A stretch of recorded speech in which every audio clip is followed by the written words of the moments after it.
Bonjour bien-aimés, chers frères et sœurs, en Jésus-Christ, que toute la gloire revienne à notre Seigneur pour cette nouvelle journée qu'il nous accorde. Shalom, shalom à vous, soyez bénis, soyez abondamment bénis. Nous allons poursuivre ce matin notre lecture dans le livre de Actes des Apôtres au chapitre 3 pour cette vidéo du 11 avril 2025. Et nous allons continuer en lisant aujourd'hui le verset 7, uniquement le verset 7. Nous nous rendons compte qu'effectivement ce passage de Actes des Apôtres, le chapitre 3 est très riche en enseignements, et le Seigneur, le Saint-Esprit nous fait encore à nouveau nous arrêter verset par verset. Hier, nous avons donc lu le verset 6 qui nous relatait comment est-ce que cet homme qui était infime, placé à la porte du temple appelée la Belle, a demandé l'aumône aux apôtres Pierre et Jean. Il les a regardés et s'attendait à recevoir de quelque chose, car Pierre lui avait donné l'instruction de le regarder. Regarde-nous, Pierre et Jean lui ont dit, regarde-nous. Et il les a regardés attentivement. Il s'attendait à recevoir de quelque chose.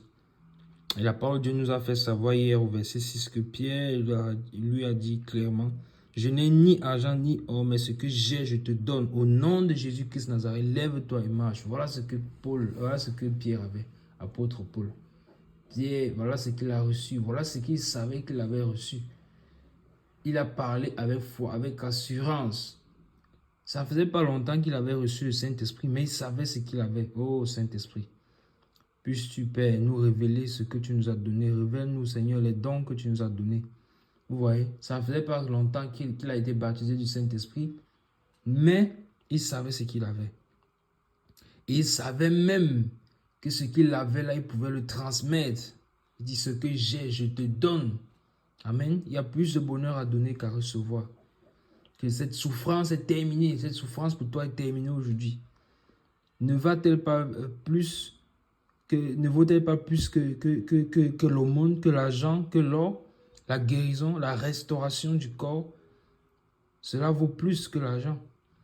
Car quelle est donc la médecine qui peut sauver un homme qui est infime? C'est impossible. On va aider avec les béquilles, on va aider avec les choses, mais en fait l'infimité demeure. Mais ce que Dieu donne est au-delà de ce que l'homme peut donner. Ce que Dieu donne est au-delà de ce que l'intelligence humaine peut donner. Et c'est pour ça que la parole de Dieu, lorsqu'elle nous dit, cherchez premièrement le royaume de Dieu et sa justice, et toutes choses vous seront données par-dessus tout. Vous voyez que toutes choses nous seront données par-dessus tout, y compris donc la santé divine. Nous voyons nos patriarches dans la foi qui ont vécu tellement de longues années sans maladie. Moïse est allé, c'est à 40 ans. Ouais, c'est à 40 ans qu'il est sorti d'Égypte. Il a fait encore 40 ans de formation dans le désert. C'est à 80 ans seulement qu'il est venu vers Pharaon. Mais il était dans toute sa vigueur. Vous voyez, et il a marché encore 40 ans avec eux dans le désert. Il faut la force. Et d'où puisait-il sa force? D'où tirait-il sa force? Parce qu'il passait du temps dans la présence de Dieu. Au point que lorsqu'il descendait de la montagne, son visage brillait, mais il ne savait pas. Son visage avait été, sa vie, son corps avait été complètement régénéré. C'est ainsi que lorsque nous sommes dans la présence de Dieu, nous sommes régénérés à notre insu même. Caleb a dit, donne-moi mon terre, donne-moi la terre qui m'appartient. À quel âge avait-il? 80 ans. Vous voyez, donc le Seigneur est capable des miracles. Et cela est valable encore pour nous aujourd'hui. Nous devons croire à ces choses. Il est le même hier aujourd'hui, éternellement, il n'a pas changé. Il n'a pas changé. Il dit, ce que j'ai, je te donne. Au nom de Jésus-Christ, Nazareth, lève-toi et marche. Donc, comme je dis, dans la présence de Dieu, nous sommes régénérés. Et cet homme paralytique, il n'avait pas compris, il n'avait pas saisi que l'air avait changé. Il était au temple. En effet, il était toujours placé au temple, la Belle. Mais la présence de Dieu ne se trouvait plus dans le temple. Le voile du temple avait déjà été déchiré. Dieu maintenant voulait désormais habiter dans l'homme. Cet homme dans le corps Car la réalité est dans le corps. C'est dans notre esprit que Dieu veut habiter. C'est dans notre corps. Dans notre esprit. Donc, nous, en fait, notre corps est son temple. C'est ce que la parole de Dieu déclare. Et donc, voilà ce temple-là qui va être restauré. Lisons donc le verset 7 pour voir ce qui s'est passé par la suite, si ce temple a été restauré ou non. Le verset 7 déclare, « Et en le prenant par la main droite, donc c'est Pierre qui le prend par la main droite, il le fit lever au même instant. » Amen. Au même instant, ses pieds et ses chevilles deviennent fermes. Amen. Nous nous arrêtons là d'abord pour aujourd'hui. Verset 7. Il a pris par la main droite et le fit lever. Vous savez déjà ce que la droite représente. La puissance de Dieu. Car quand la parole de Dieu dit, ta droite s'est manifestée, on est en train de parler de la puissance. La puissance de Dieu. La puissance de Dieu cachée en Jésus-Christ. Et la parole déclare en disant, au même instant. Amen. Donc la foi de Pierre et de Jean ont sauvé cet homme parce que lui-même n'avait pas la foi. Lui-même, il s'attendait seulement à recevoir quelque chose. Mais de leur foi, à cause de leur foi, au même instant, il n'y a même pas eu de retard dans la guérison. Il n'y a pas eu de délai dans la guérison.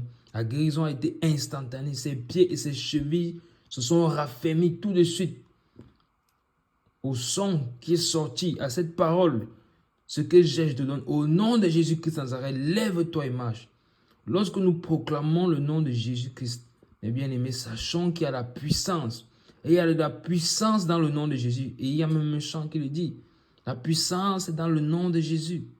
Dans le nom de Jésus, il y a la puissance. Et quand on parle de la droite, effectivement, la puissance, comme je disais tout à l'heure, la droite manifeste la puissance. Et ta droite manifeste sa puissance. Donc, au même instant, ses pieds et ses chevilles sont devenus faibles. Et le Seigneur accomplit ces choses.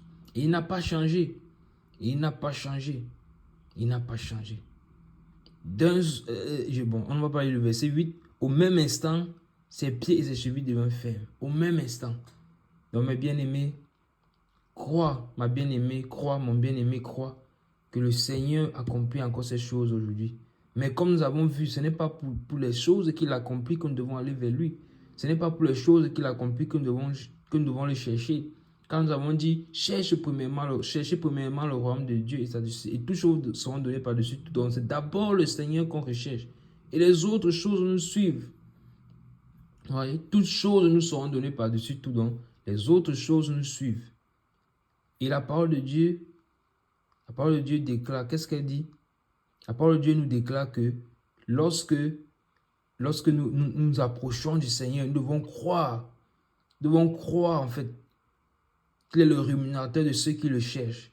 Et lorsque nous approchons de lui quelque chose, nous devons demander quelque chose, nous devons demander avec foi. Et c'est ce que Pierre et Jean ont fait ici. Avec foi, ils l'ont fait. Et ils ont obtenu instantanément ce qu'ils ont demandé. Amen. Donc, nous allons nous arrêter là pour aujourd'hui. C'était tout pour les 7 minutes de pain quotidien. Que la grâce et la paix de notre Seigneur Jésus vous soient multipliées. Shalom.